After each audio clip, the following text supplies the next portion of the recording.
Today we're talking about the thing that got you here. The saying yes, the over-delivering, keeping everyone happy, not making waves. It worked. And that's how you got the career you've got. But here's the uncomfortable bit. That same feeling, it's now your ceiling. You're watching people get roles you're more qualified for. You're noticing the gap between how hard you work and how far you're actually going. And it's not a small gap anymore. And by the end of this, you'll understand why the strategy that built your career stopped working in a certain level. And you'll have something you can actually use to start changing it. So hello and welcome to my show. As you know, we go live every Wednesday at 11:30 on YouTube on Millerside Therapy and Coaching. And I look forward to enjoying the show with you. And let's see if we can get you all moving forward and uncovering that ceiling that you've built. So that's what this show is all about today. The ceiling you built, why the strategy that you got here stopped working the higher you climb into your career. So let's start with what actually works day to day. And I want to get a little bit specific here because this isn't abstract. Here are 3 scenarios that you might recognize. I certainly can relate to all of these. And when I'm reviewing all of this work, I'm like, oh my God, that's just me all over. So maybe they recognize with you too. And don't forget to use the chat box to let me know what resonates with you. So there was a role. You were qualified, but you didn't go for it. You told yourself it wasn't the right time, or you weren't quite ready, or maybe you'd wait for the next one. Or there was a negotiation on that job. There was that offer, that salary, that promotion. Now you had a number in your head, but you didn't say it. You took what they offered and told yourself it was fine. And finally, there was a meeting. You had a view. Someone else pushed back, but you backed down. Not because you weren't right, but because it felt easier than holding your ground. Now, these aren't 3 separate problems. They're the same pattern wearing different outfits. I'm going to say that again because this is important. These aren't 3 separate problems. They're the same pattern wearing different outfits. So in the chat, let me know which one of those 3 landed with you. Is it 1, 2, or 3? Maybe it's all of them.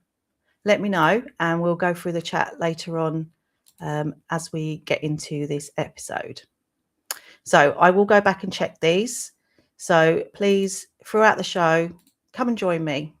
Come and say hi, like and comment. Let's just get this stream out there more and more so we can help more and more people understand the identity gap that's holding them back in their lives. So here's the thing. This pattern didn't come from nowhere. Now, what I'm talking about today is I'm going to walk you through a different way of seeing what's actually happening here. Because I want you to understand it's not a flaw. It's not something wrong with you.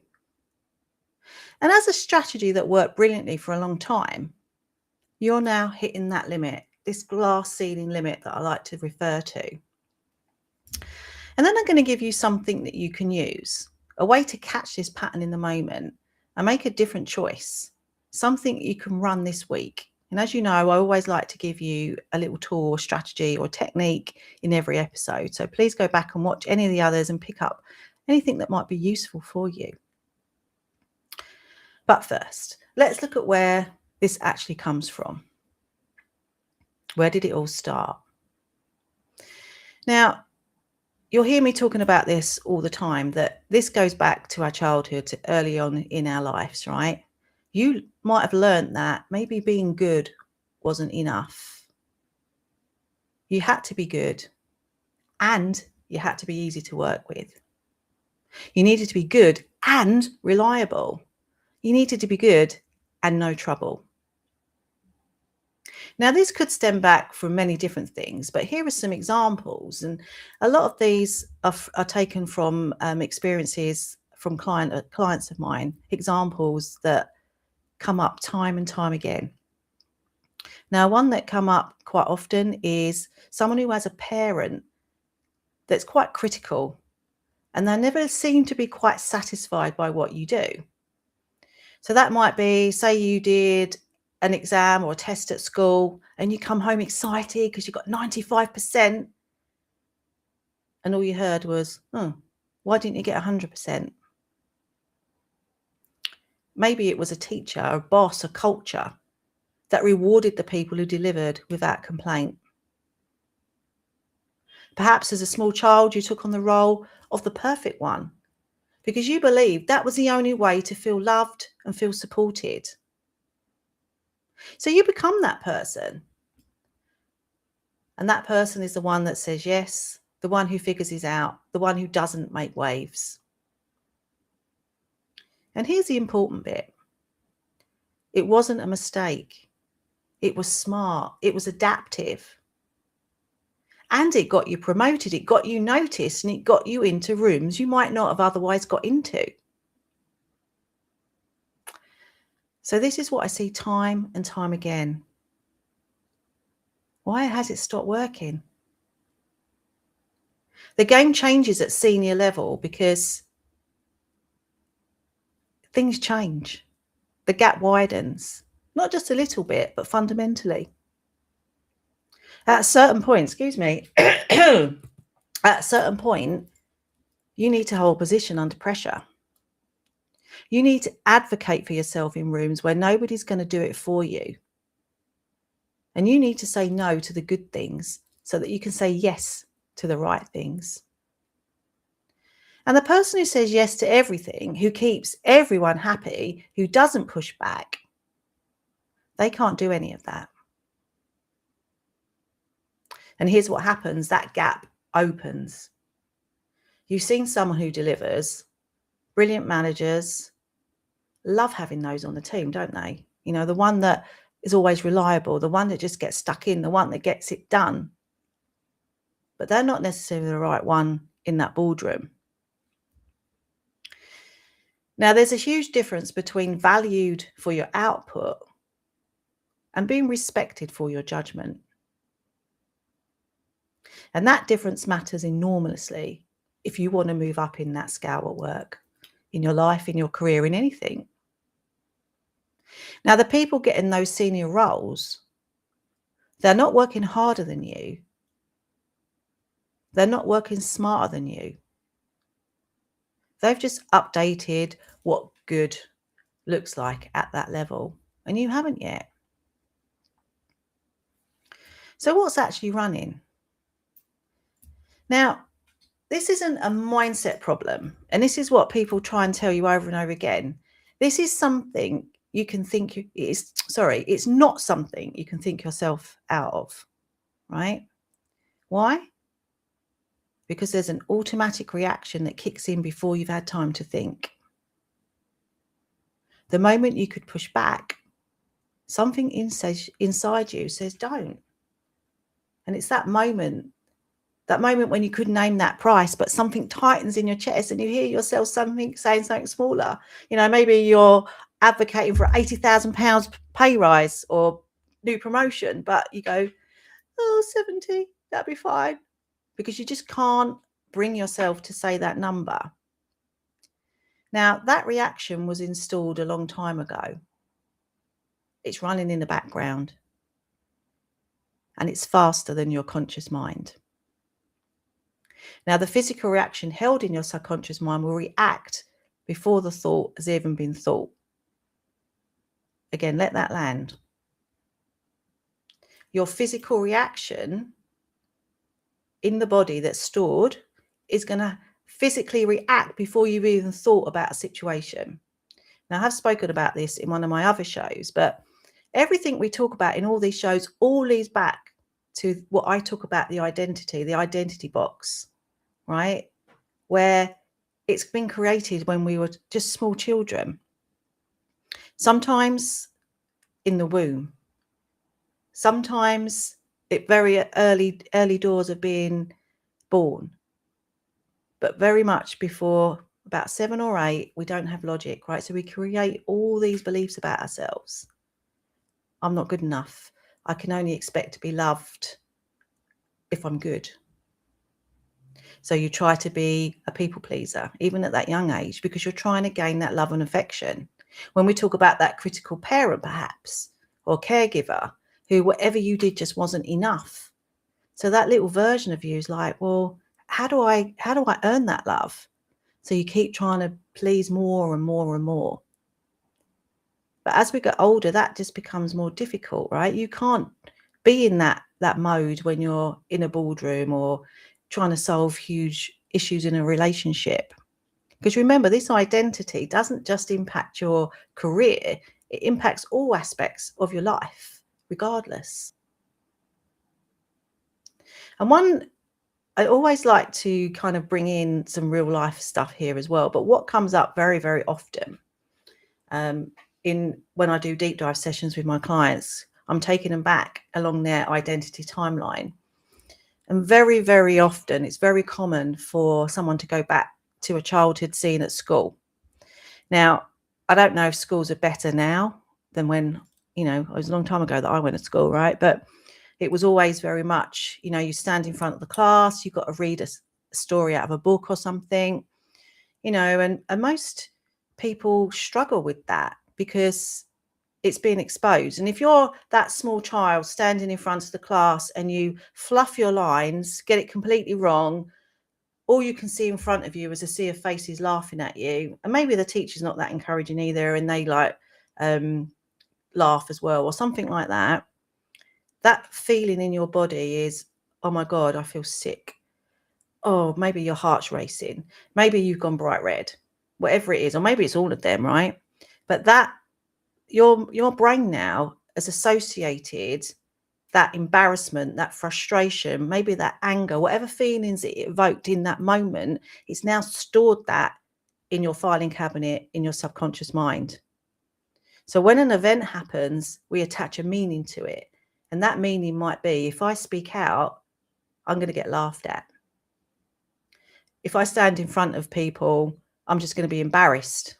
So they stop doing it. And that subconscious program is now installed, right? So when you put that into your everyday life now, put yourself in front of that, people in the meeting room, that little version of you, that 5-year-old who was in school standing up, that is the version that is reacting in that moment. That physical reaction goes back down that timeline.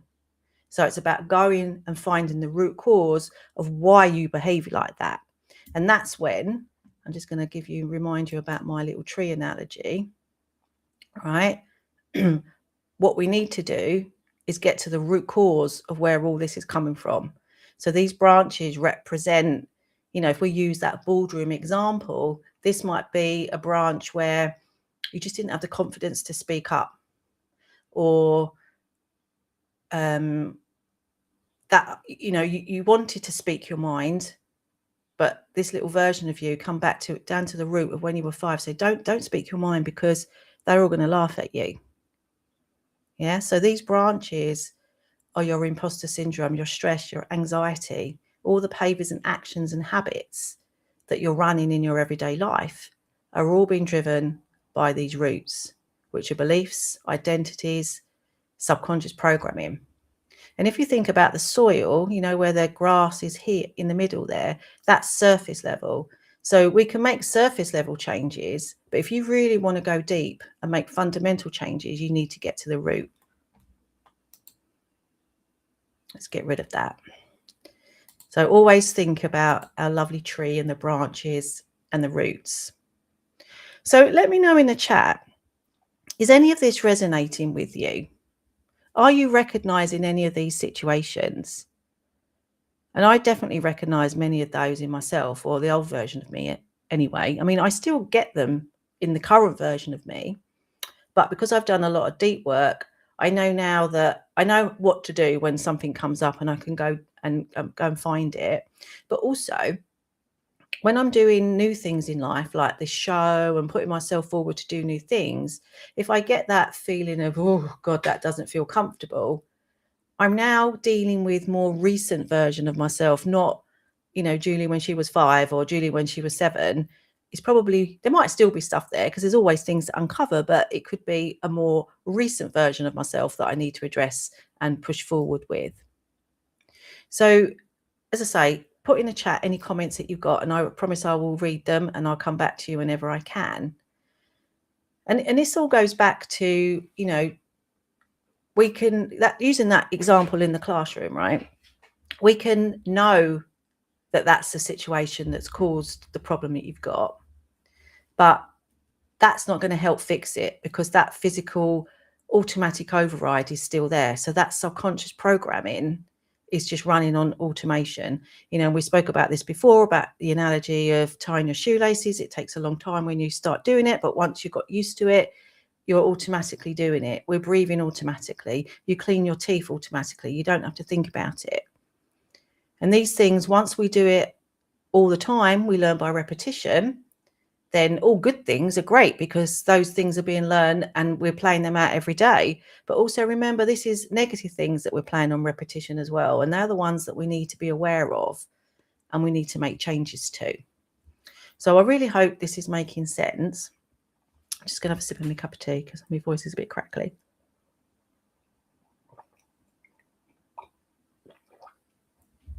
Okay. So let's look at what actually shifts this. But here's what I want you to take away from this. I call this the position hold. It's a 3-step thing that you can run in the moment when you feel yourself about to back down. Say yes when you mean no, or shrink your ask. So it's a short 3-step process. So step number 1 is to catch the tightening. So before you speak, notice what's happening in your body. There's usually a tightening somewhere, and it might be in your chest, it might be in your throat, it might be your stomach. And that's the signal that the old pattern is about to run. All right, so you're not trying to stop it, you're just noticing it. That's the catch. Now, step number 2, I want you to buy 2 seconds.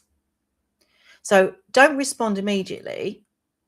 Just say something like, let me think about that, or give me a moment, or just simply pause. 2 seconds is normally enough. Because what you're doing is interrupting the automation, the automatic pattern, right? The pattern wants you to respond fast because you've had time to choose. And that pause breaks it. Sorry, let me repeat that. So what you're doing is interrupting the automatic. The pattern wants you to respond fast before you've had time to choose it. The pause breaks that. So step number 3, say the thing you're going to edit. There's usually a version of you want to say that's already forming, right? And then there's the edited version, the softer one, the smaller one, the one that won't make anyone uncomfortable. So what we mean by that is before this edit happens, so in other words, before your brain kicked in and went, oh, I can't say that, before that edit would have happened, you would have said something that what you really wanted to say. So say the first one, the one before the edit. I hope that makes sense. If it doesn't, just let me know and I'll explain it again. So again, let's put those into scenarios. So hopefully this will make it a little bit clearer for you if that wasn't, because I did kind of mess up what I was trying to say there a little bit. Right. Scenario 1, the meeting pushback. So imagine this, right? You're in a meeting. Someone pushes back on what you recommended. And you can feel that tightening. Your instinct is to soften and say, yeah, maybe you're right, even though you don't think they are at all. So instead, what you're going to do, you're going to catch it and pause. You say, I hear that, But I think we will do it this way anyway, and here's why. So you held your position. That's it. That's the move. Okay, let's give you another example. Scenario 2. A salary conversation. So you have a number. It's fair. It's what you're worth. Yet you can feel that tightening as you're about to say it. So instead, you're going to catch it. You pause. You say the actual number, not the one that you edited down before you were worried, the actual number. So therefore, you've named your price, and that's the move. So let me explain why this works. You're not trying to override years of conditioning with willpower. You're just creating a gap between the trigger and the response. It's just a small gap, 2 seconds. The gap is where choices live. And every time you make a different choice in that gap, you're showing your nervous system that it's safe to hold your ground, that nothing terrible happens when you don't back down. Now, this is the beginning of actually changing how you show up, not just understanding why you do what you do, but being able to do something different. So, what becomes possible when you stop running you? So when you stop automatically deferring, something changes in how people see you. So what do we mean by that? Well, you become someone whose judgment is trusted, someone who can hold a room, someone who gets considered for roles that require more than just delivery. And something changes in how you see yourself too. You stop feeling like you're working twice as hard for half the recognition. You stop wondering why this is not translating. So this is the deep work I do with my clients. And as you know, it's called the Identity Box Rewire Method. And we go underneath the pattern and update what's actually driving it. We go to the root. So remember my tree? We're going to the root. We're not just trimming those branches. We're going to the root of where it all came from. And it's surprisingly fast to actually do that. But the position can hold more. That's something you can start with right now. So let me just land this for you and do a quick recap. The strategy that built your career, saying yes, over-delivering, keeping everyone happy, it worked. And now it's your ceiling. Not because it's wrong, but because the game changed and the strategy didn't. So your one thing this week, pick one moment where you normally back down. Soften your ask or say yes when you mean no. Run the position, hold and move. So catch the tightening, by 2 seconds and say the thing you were going to edit. All right. So catch the tightening, by 2 seconds and say the thing you was going to edit. Now, it's obviously up to you, but I would recommend trying it even just once and see what happens. Now, you know that if you watch this show every week, I do always try to give you a strategy to watch. Something to go and try. And if you're open to this, go and buy yourself a journal or a pad or something, and maybe go through some of the other strategies and write them down and start bringing them into your life, okay? Even if you only choose one, just something that starts bringing awareness. Because without awareness, we can't make changes, can we? And if nothing changes, nothing changes. And you just carry on automatic pilot, just carrying on as you are on that treadmill of life. But it doesn't have to be like that. You can make changes and live your life in abundance, in love, happiness, money, anything you want. But you have to start with awareness. And just doing any of these strategies will start bringing that awareness to you.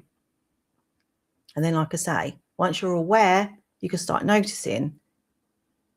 Once you start noticing, you can make changes.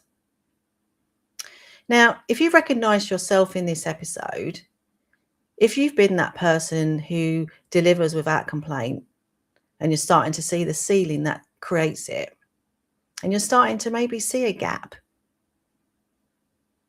then maybe it's time now for you to book your upgrade game plan. If it feels right, if it doesn't, that's fine. Now, my 45-minute game plan really is a free session, and it's just an opportunity for us to meet and get a little bit of an idea of what's running your show, what's actually driving your patterns, and then we can come up with a game plan. And if that's something what you want to do going forward, that's great. If it isn't, that's fine too. But I also have, hang on, let me just give you the game plan QR code. I'll drop the link for it as well in a little while, but there's a QR code for the game plan, right? So if that's something that you feel you're ready for, there's no commitment. It's totally free. Let's just have a chat and see where it goes. If that's not what you want to be doing right now, that's absolutely fine. But I also have a new audio for you as well. Now, this I've designed specifically for you guys, right? So if you're someone who gets into bed and your brain won't switch off, right? This is for you. This is definitely for you. I've created this evening audio, okay? And this is all about calming your mind, calming your body.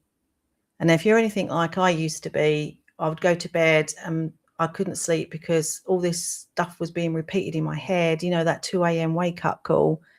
And you start worrying about what tomorrow's going to bring, what it might be Sunday night, it's Monday morning again, you know, it's all coming round. This is just 10 minutes of relaxation to get your mind and body to calm down so that you can drift into a beautiful deep sleep. All right. I'm going to drop this in the chat for you as well. And like I say, it's totally free. It's about 10 minutes, something like that.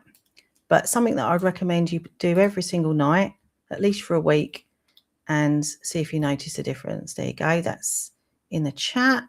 Let me see if I can get my... Oh, I'll drop the link in later for the game plan one. I can't get my hands on it right now, but you've got the QR code. Let's just give you the QR code again for that one. All right. So if any of this resonates, then just reach out, okay? So what's one moment recently where you think that you've backed down? Maybe you've softened your ask, or you said yes when you mean no. Drop it in the comments. And if you're watching this on replay, just do #replay and leave your comments and questions in there as well. And I promise you, when I find them, I will respond to you. All right. So let's just do a very quick. Now I've got stuck now with it. I can't say it. Let's do a quick recap. Right. So we're going to do the position, hold, move strategy today. So number 1, catch the tightening. Number 2, buy 2 seconds. Number 3, say the thing you were going to edit. So being valued for your output, being respected for your judgment. The pattern that got you here is the ceiling that's keeping you here too. So I've been Julie, and thank you so much for watching. And if you haven't already subscribed to Millicide Therapy and Coaching, please go and subscribe, like the episodes that you're watching, and go and see some more. There's more stuff on there. I've got loads of client testimonials, all sorts on there. Yeah, go and have a look. Enjoy your day. Enjoy the rest of your week. And I will see you next week at the same time, same place, Wednesday, 11:30 on YouTube. Millicide Therapy and Coaching. Thank you for watching. Bye for now.